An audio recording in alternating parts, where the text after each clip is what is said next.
Police in Las Vegas found themselves in the middle of a UFO mystery last month after Right across the yard. To us, big eyes. They have big eyes. 911, what are you reporting? We got someone or something crawling around out here. Did you see what it was? Was it a person or an animal? Yeah, Or? one of my partners said they saw something fall out of the sky too, so that's why I'm kind of curious. What sign? I don't know. Do you see him now, sir? Yes, I'm looking right at him. Okay, hang on. He's right. Is he in your yard, sir? Yeah, good. He's big. Okay, what's he doing in your yard? Mythical Legends Podcast with your host Daniel Barnett. Welcome to the Mythical Legends Podcast. We are going to have another excellent episode, and we have some very exciting stuff lined up and some very interesting stories. But before we get into who our guest is, we have our normal co-host, Jill Roberts, my partner in crime, who does a lot of my investigating with me. So I'm going to bring her on. Hi, Jill. How are you? Hello, you. How are you? I'm very well. So, I think this is probably our fifth podcast in a row, probably. But yeah. we are learning a lot ourselves, aren't we? A huge amount. We're just talking to the most amazing people. Each time I'm just so blown away by the stories they all have to tell. It really is compulsive, isn't it? You just want to hear more and more. And I know that the guest we have coming on now, very keen to talk to her. Yeah. So let's say a little bit about this guest. So she is a cryptid researcher and paranormal investigator. But not only does she do researching, is she goes to libraries and schools to do her own presentations. Now that sounds a little bit similar to what we're trying to do in the UK, doesn't it? Yeah, I mean that was your goal to start with, wasn't it? Was to try to get as many children just interested, just think about it, to get them outside with their parents, go for a walk in the woods, have a look, even if they're just looking at leaves and trees. That was your goal. Yeah. So it's going to be interesting to talk to someone who thinks similar. Yeah. So without further ado and without wait, let's bring her on. Today's guest is Gwendolyn Purcell. Hi, Gwen. Hello. How are you? I'm fantastic. How are you? Hello. We are very good. Now we cannot wait to hear your stories. And anyone who has some very intriguing stories will show it in their first message. And when one of my friends told me about you, I went, yep, she's on my list. So let's jump straight in and go with. Could you tell our listeners a little bit about how you got interested into the cryptid world? Well, my husband and I were going away and we were in the car and we had stopped at the stop sign at the end of our road. And I just happened to look over in the cornfield and I thought, oh, somebody's walking over there. And the more I watched it, and I was like, that's not a person. Like the farmer doesn't even live close. So if he comes to the field, he drives a tractor. Well, there was no tractor anywhere. And I thought, man, that thing is awful big. Like it was huge. And it cleared that cornfield in seconds, like the stride of the legs, you know, how it walked. And I just couldn't take my eyes off of it. And I spent all day like really quiet and trying to, in my brain, figure out what this thing was that I was looking at. And that's the only thing I could come up with. It's nothing I've ever seen before in my entire life. And so I started researching other sightings in our area and just went down the rabbit hole of Bigfoot research. I think it's a great expression. Other people we've talked to have all said it's like going down a rabbit hole and you can't get out. You just keep going further and further. We're finding that now. Yeah. Once you go too far, you can't get back to the surface. You can't. No. Yeah, but that sounds very, very interesting. Now, at this point, were you scared? Were you feeling anything? Disbelief, really, because I never thought of Bigfoot as a thing. Like, I thought if they find it, that's fantastic. If they don't find it, whatever. It was a great story, right? And then I just couldn't believe. And then I had never heard of sightings in our area before. So when I started looking for it and I'm finding them, I'm like, oh my gosh, like this thing could have been here like my whole life. Like I've hunted in these woods. I've been in my whole life and I've never seen anything like this before. It was insane. But it just made me want to keep digging and keep looking and it's just incredible. Oh, yeah. That's some introduction to it, isn't it? It is quite the introduction, yes. Wow. Well, it's really interesting to kind of hear the sightings that go on over in where we aren't, because my main thing is Bigfoot seems to be different in every country. That there seems to be similarities and differences. Yes. Which is why, if Bigfoot is here in the UK, and I don't know, that's a very big thing to ask yourself. But that's why I don't take a lot from what America has said. I do what is found out here. Right. So, which is why we just kind of pass it.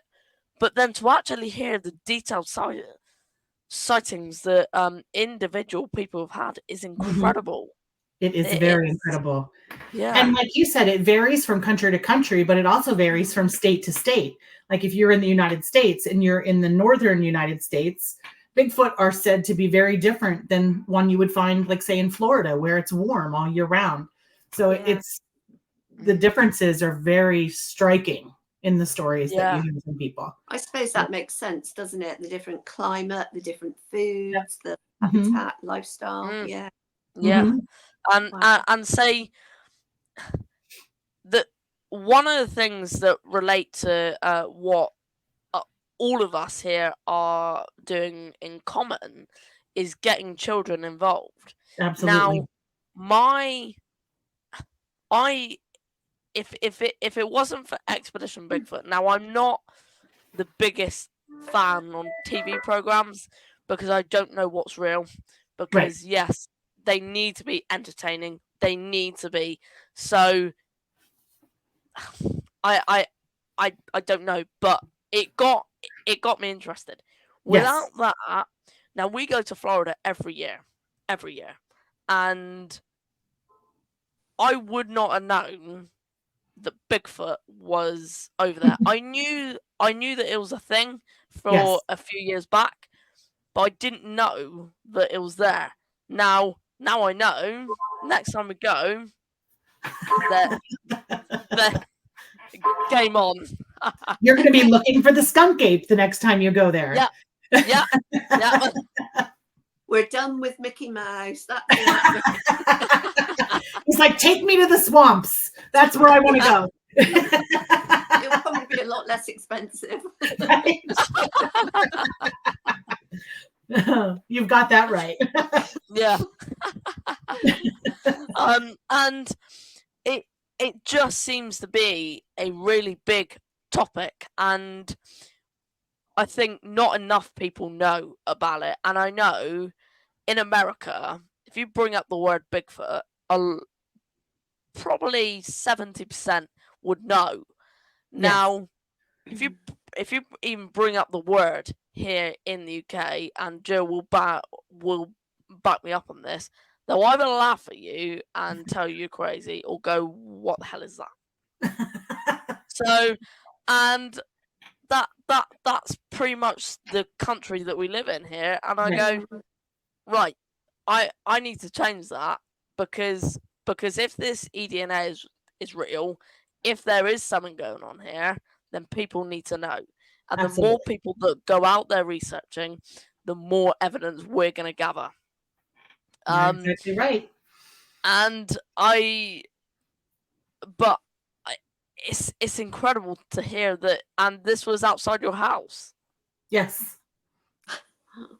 I would move, Gwen.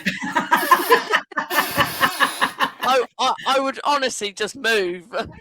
we have encounters. I don't want to say I have not seen him here since then, but we have had some very strange encounters that have happened here.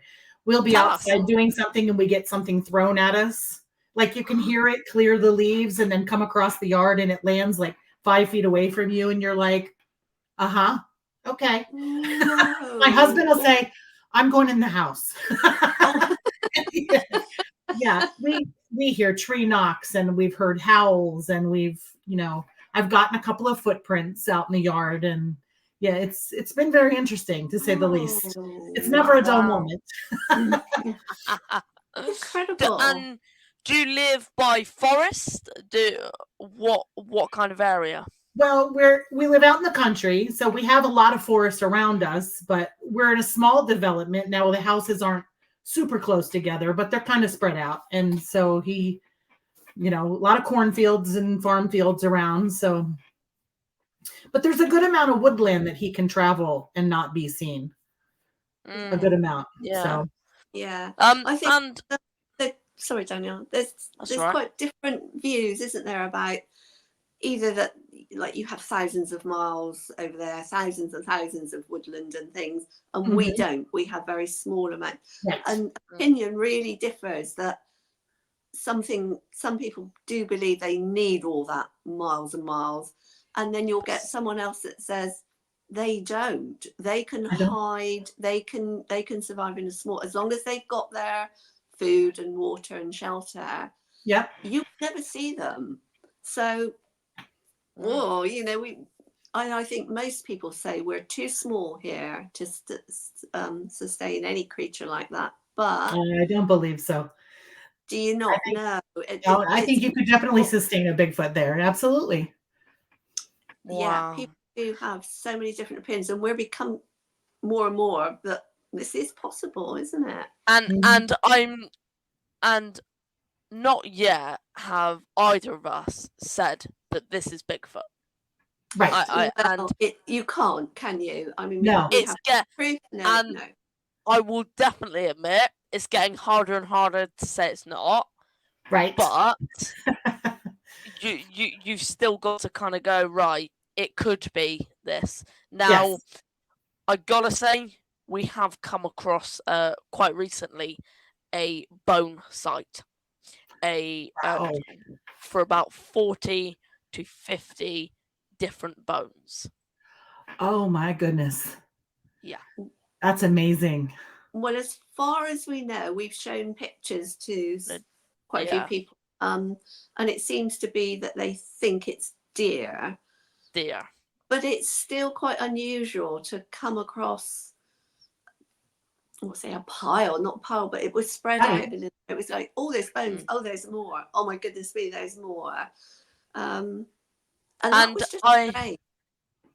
And then on the other side of the forest, probably about 11 weeks ago now, we found a carcass.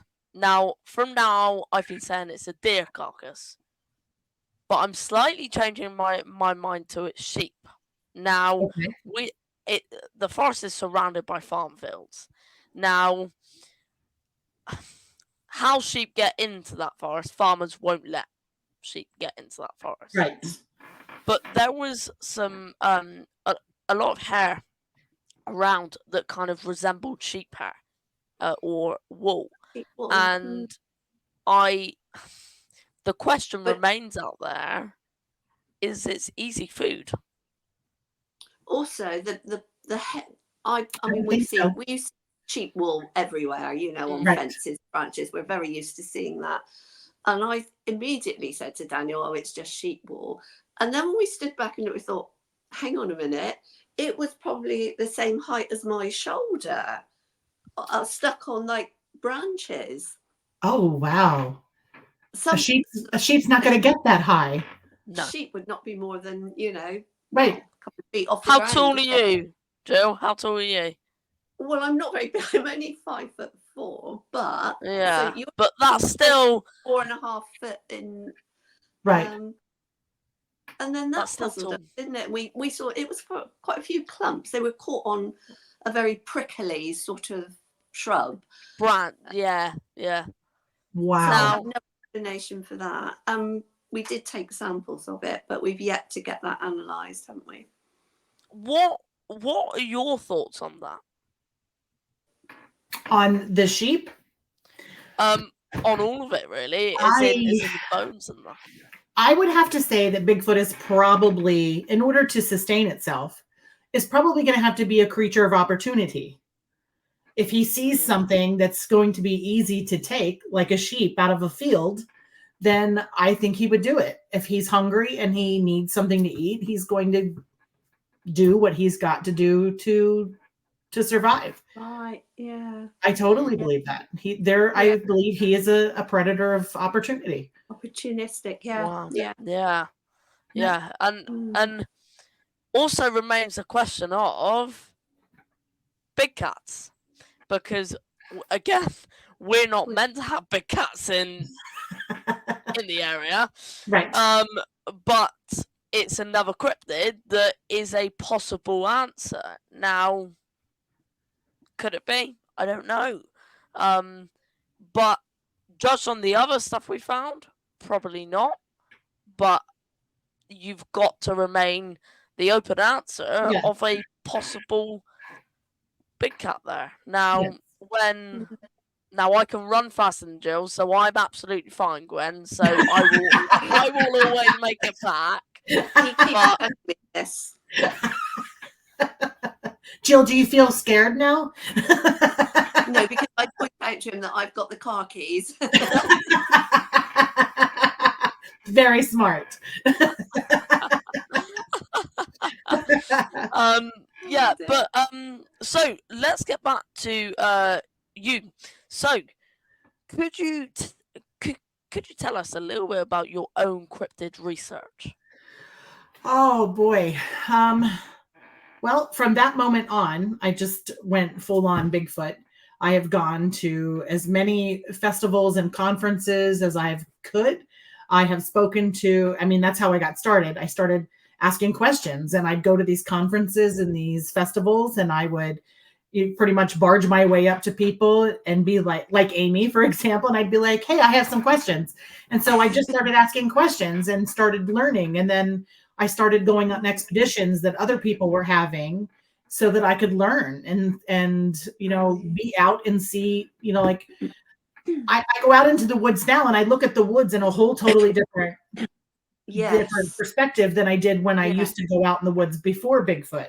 Now I'm like, oh my gosh, did you see that? Oh my gosh, did you see that? And before I would have walked right past it. I would have never given it a second thought. So that's exactly what's happened with us. Yeah, absolutely.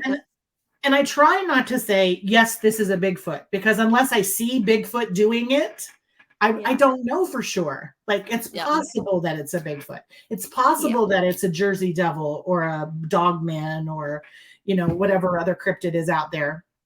But I put myself out there to people. I know people laugh at me and they make fun of me, and that's okay. I'm okay with it. But people come to me. People look me up. They find me and they call me and they send me messages on Facebook and they tell me about weird things that have happened to them, or, I had this experience in the woods. So it's really giving people a place to go with their stories where they can feel safe and not be ridiculed. So, to me, it's all worth it. Absolutely. Yeah. And I'll say, having and you can agree with me on this, having people message you about their own encounters, you feel like you've kind of done your job there. Yeah, it's a privilege. Yeah. Yes, it's a privilege to hear the stories. It really is. They trust me to share with me, which is amazing. And I've had a few where, and especially because this podcast, they're eager to get their message out there, which I find lovely. Yes. And yeah, may I ask, do you know who Dr. Jeffrey Meldrum is? Of course I do. Who doesn't know Dr. Jeffrey Meldrum? Oh, you said that like it was a trick question.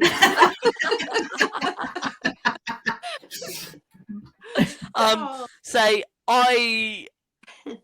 my opinion of him is he is probably the leading scientist in the Bigfoot mystery. I would agree. Yeah, I've interviewed him twice, and 2 hours of his time is very, very rewarding. Absolutely.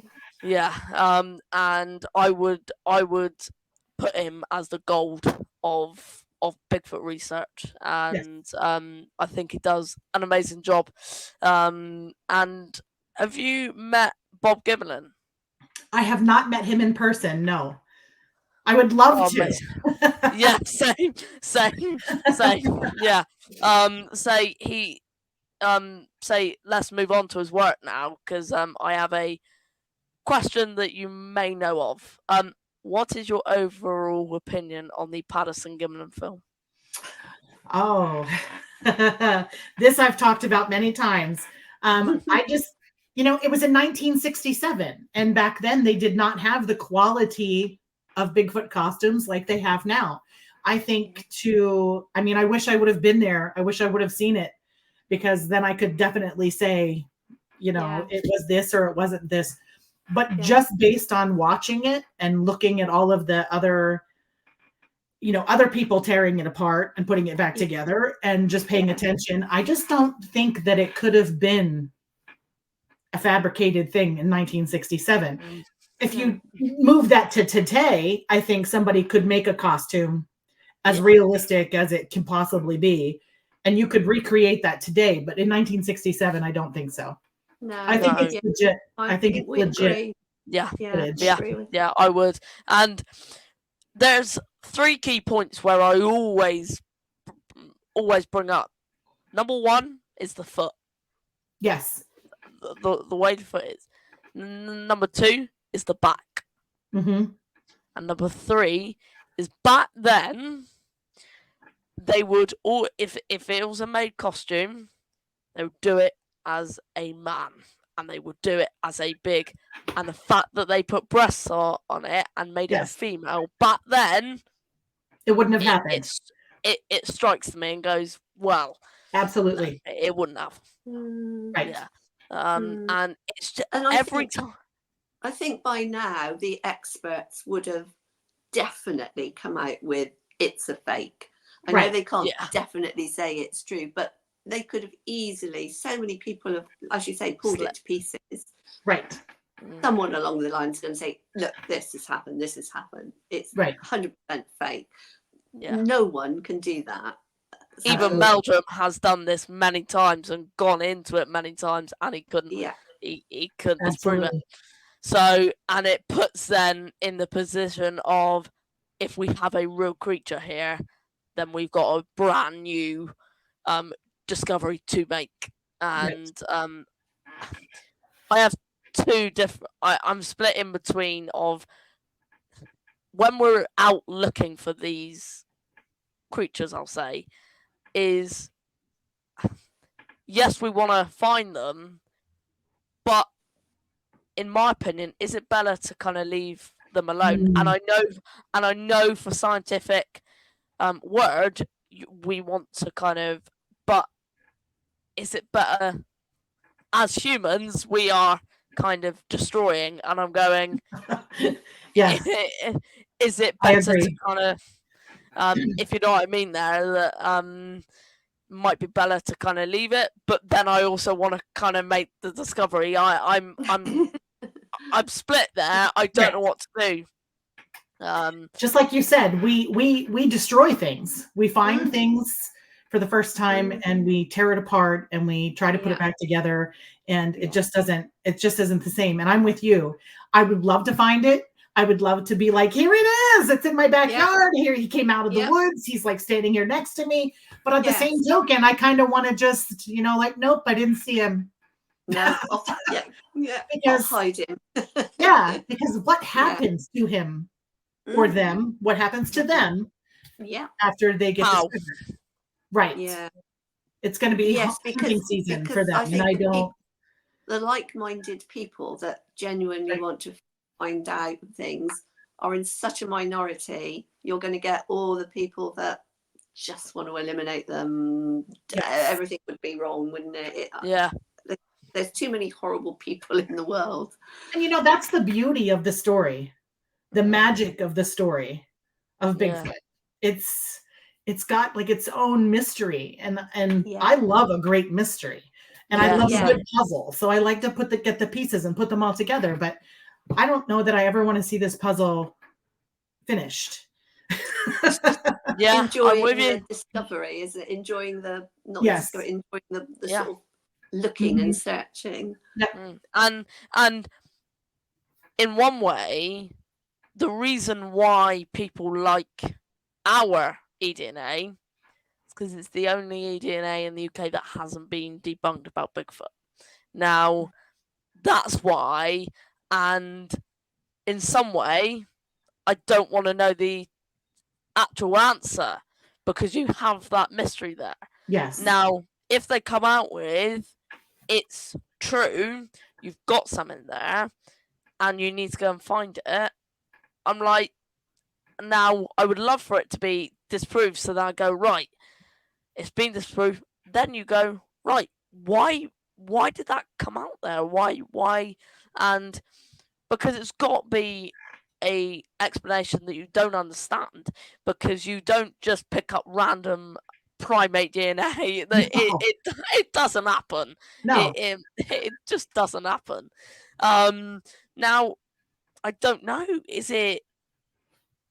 And I don't know the answer to it. Now, every researcher that I've spoken to has no foggiest clue what that is. Right.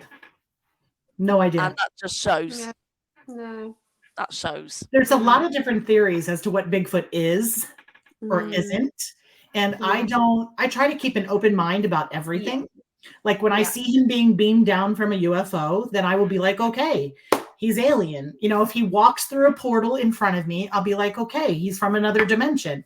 But I don't know, because those things don't happen. You are not at the place and time where something is occurring. So, I try to keep an open mind, because we could all be wrong, or one of us could be right. So, I try to be open about it. Yeah, and if you had to lean to one, would you go either paranormal or flesh and blood, and keep an open mind? Do both. I'm telling you, based on the things that I've had happen to me, the experiences that I've had, nothing can pick up a rock and throw a rock at me through the woods. Like not a raccoon, not a bear, not anything. It can pick up that rock and chuck it as far as it went. And I have to say that I've not seen it. So in my opinion, I think they have some kind of capabilities that we just do not understand. I don't know if it's cloaking. I don't know if they can become invisible. I don't know if they travel, in and out of dimensions, and 1 second they're here and the next second they're gone. Yeah. But the fact remains is that I haven't seen it. I didn't see what threw that rock. And I'm looking into the woods where the rock came from, and I don't see anything. So I have to lean on the side of that they've got some kind of abilities that we can't wrap our heads around, that we can't understand. And that's how they do what they do. That's a very, very good opinion, and one that I've never heard before. So, well done. Thank you. We just don't know, because they're not in front of us. It's not like you can go to the zoo and watch a Bigfoot, shimmer in and out, or just 1 second be there and the next second be gone. So I just don't know. Yeah. And I think that's a very, very good opinion to have. So I'm trying to get through everything, because there's a lot of questions in front of me. So I'm picking the most important ones that I want to know about. So would you be able to tell us a little bit about your paranormal investigations? Ever since I was a little girl, I have had experiences just about in every house I've lived in. So my earliest paranormal experience, I can remember being like 4 or 5 years old and seeing a man standing in our living room. And it didn't strike me as funny because I thought everybody saw this man standing in our living room. And he was a dark figure with like a hat on, but he stood in different spots, but like he never moved or anything. He just stood there. And I was always like, oh, the man in the living room. Like I never really said anything to my parents until the last few years. I was like, did you ever see the guy in the living room when we were in this house when I was a little girl? And she's like, what guy? Like nobody saw him but me. So I've had experiences in every house that I've lived in. And well, I would just say thank you because I'm not gonna sleep tonight now. I'm currently living in a haunted house. There's 4 people in my house. Wow. One of them is a small child. So it's never a dull moment. If I'm inside or outside, there's never a dull moment here. But I've not come across anything evil or bad, mischievous maybe. Like I'll put my hairbrush down and I go back to get it and it's in the kitchen. Well, I've never brushed my hair in the kitchen. So I know I didn't put it there. So yeah, but I've gone to other people's houses. People will call me and I'm actually scheduling one for January to go to a woman's house with my team and investigate her house because she's got some things going on. And I did a lot of paranormal investigating before I saw Bigfoot. And then I kind of just threw everything down and went after Bigfoot because he takes up all your time. But yes, he does. But yeah, it's I've had some crazy experiences in the paranormal investigator. So it's not a far stretch for me to think that Bigfoot might be paranormal, because if you believe in ghosts or you've had any kind of paranormal happenings, then it's not a far stretch to be like, no, it's not. Yeah. Okay, and I'll be totally honest with both me and Joe haven't actually looked into the paranormal side. Now, I kind of keep a straight line and go right with an open mind as well. Now, I don't know if Amy mentioned, but I'm autistic as well. Yes, so she did. It's really hard to kind of focus and kind of, but with the paranormal side is too big for me. Yes. So trying to reach out slowly and go right. The closest to Bigfoot to me is UFOs. Yes. It's the closest. So that's as far as I've stretched so far. And then obviously big cats. That's my kind of circle at the moment. Right. Now obviously there's no way in your lifetime you can cover every cryptid. No, it's impossible. Can't. It's impossible. Yeah. And I think you have to focus on those main ones. Now, I've done a little bit of research on the Loch Ness Monster because it's here. It's up in Scotland, so it's kind of... So, yeah, but it's a very, very interesting world out there, Gwen. Absolutely. And there's no way... We've not even begun to research every part of this Earth. I mean, there's levels of the ocean nobody will ever get to. So who knows what's in there? There are millions and millions of acres of forest that have never seen a human. So we don't know what all's out there. No, we have no idea. No idea. Yeah. Very, very true. Yeah, and it's scary in one way, isn't it? It's like scary but fascinating, and you can't to know more. Right. Yeah.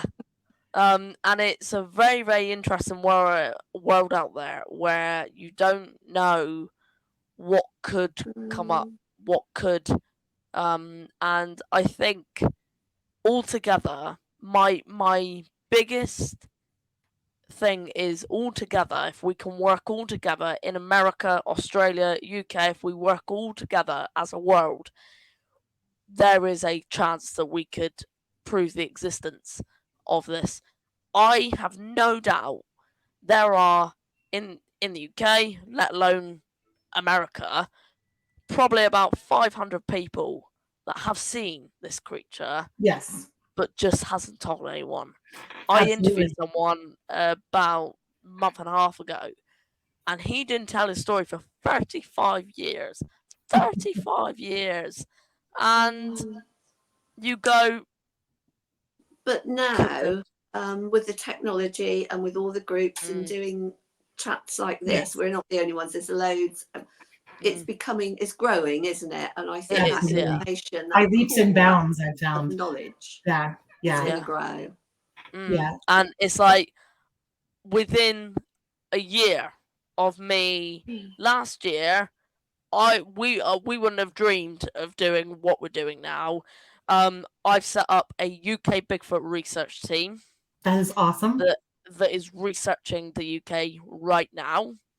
I'm planning some new stuff coming in January, and I'll tell you off screen some of the interesting stuff. And we've just got some amazing things. We've got my small team, so me and Jill, who do a lot of work out in the forest, just me and her. We get a lot of work done that way. And I think if everyone can start doing what we're doing, what you guys are doing, it will build. Absolutely.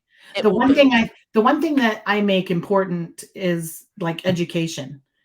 And so I go into, like, when I heard that you think like me, I got all excited. I was like, oh, I can't wait to talk to this, because you are the future of Bigfoot research. Honestly. Thank you. And if we don't get kids outside of their cell phones and their computers and their game systems, everything we are doing is going to just die. Yeah. All of the research is just going to get shoved in a box in the back of a thing that somebody's going to burn someday. Yeah. And so it's important to get these kids excited and to get adults excited and get people outside. Yes. And, you know, if I'm in the woods and all I see is a deer, I get excited. Yes. I'm like, oh my gosh, do you see that deer? That's amazing. Like, and I'm trying to inspire that same kind of excitement and creativity in getting kids out from, you know. And yes, we did. We had a small event. We had a large event, but we had a small event first, and it was primarily to just try and get kids into like a cafe. And Daniel and his sister came up with loads of games, puzzles, word searches, mazes, and we were given little sweets as prizes if they did the competitions and things. And then we gave them all just a little notepad and a pen and said, go and ask mum or dad or auntie or whatever. Yeah. Just go to the park. Just watch the leaves and the grass and see what you can see and jot it down. So this was Daniel's mission, wasn't it? To try and get. And then from that in September to the event I've just had, I put on a full-blown convention. I don't know if you've heard. I did hear, and I was excited. And if I would have known about it before, I would have come. Oh wow! We traveled to Ireland, and we have a trip planned to Scotland coming up. And I'm like, we would have totally came to your event. I would have totally come. Amazing. So I will put that on my calendar for next year. And yes, and I was literally about to say that I had my first chat with Jill probably a few days ago now. Right, guess, date, month. Yeah. We're thinking late spring, early summer next year. Very so nice. I will let you know as soon as. Yes, and then I can start planning. And it would do, and I think the more people that we get there, the better. Now for the UK, we had 40 to 50 people there. That is now awesome. For the UK, that's incredible. Now we had probably about 9 different guest speakers. We had book signings. Wow. Vendors there. She was selling. Bear with. I'll grab it. She made these by hand. That is awesome. Oh my Handmade. Very and talented. it even lights up. Oh my gosh. Well, I hope she makes some more because I'm buying one of those. Yes, yes. And lovely lady, very talented. Yeah. We had some amazing people there. That is awesome. So, Gwen, I want to say thank you so much for being with me and Jill this evening. It's been an absolute pleasure. It has been. Way Thank too you short. for having me. Always, isn't Way it? too short. See, I told you. We went by. And I'll say thank you to everyone who has been watching. And if you guys have any questions for Gwen, please put it in the comments. You can contact her via Facebook, or you can contact me, and I will get those questions over to her. But thank you, everyone, and keep searching and stay mythical, and don't forget to subscribe to our YouTube channel. Thank you so much, guys, and we shall see you soon. Thank you for listening to the Mythical Legends podcast. For more information, check out our Facebook group. The truth is out there.